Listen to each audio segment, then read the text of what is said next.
सांगितलेले आहे, त्याच्यात शिंदे साहेबांचा भाऊ असल्याचे पुरावे त्यांनी दिलेले आहे. असं असताना दुरान्वयाने संबंध असं कसं मुख्यमंत्री म्हणू शकतात? फक्त मला हे सांगा की साताऱ्याचे पोलीस जात नाही आणि मुंबईची पोलीस जाऊन पोहोचते, याचा अर्थ काय घ्यायचा? याचाच अर्थ साताऱ्याची पोलीस या सगळ्या ड्रग्ज व्यवसायाला सपोर्ट करत होती. ड्रग्ज व्यवसाय तिथे चालू आहे. रस्ता 75 लाखाच करायची काय गरज? तिथं ना वस्ती आहे ना लोकवस्ती. इथं लोकवस्तीला अजून रस्ते नाही आपल्याकडे, पानन रस्त्याला रुपया पण मिळत नाही, आणि एकीकडे जिथं लोकच राहत नाही तिथं 75 लाख रुपयाचा रस्ता का होतो? याचाच अर्थ हा ड्रग्जचा व्यवसाय सरकारच्या आशीर्वादानं चालू होता.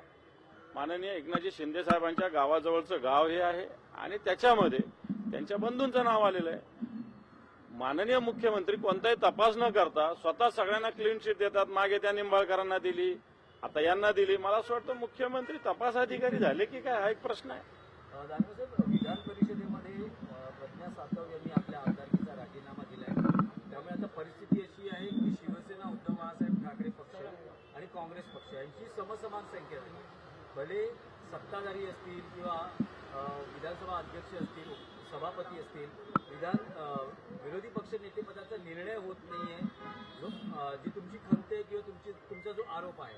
अशा वेळेस आता विधान परिषदेची परिस्थिती काय असेल? शिवसेना निवडणुकी क्लेम करण्याच्या परिस्थितीत असेल? माझ्या माहितीप्रमाणे विरोधी पक्षनेता हा संख्याबळानुसारच होत असतो.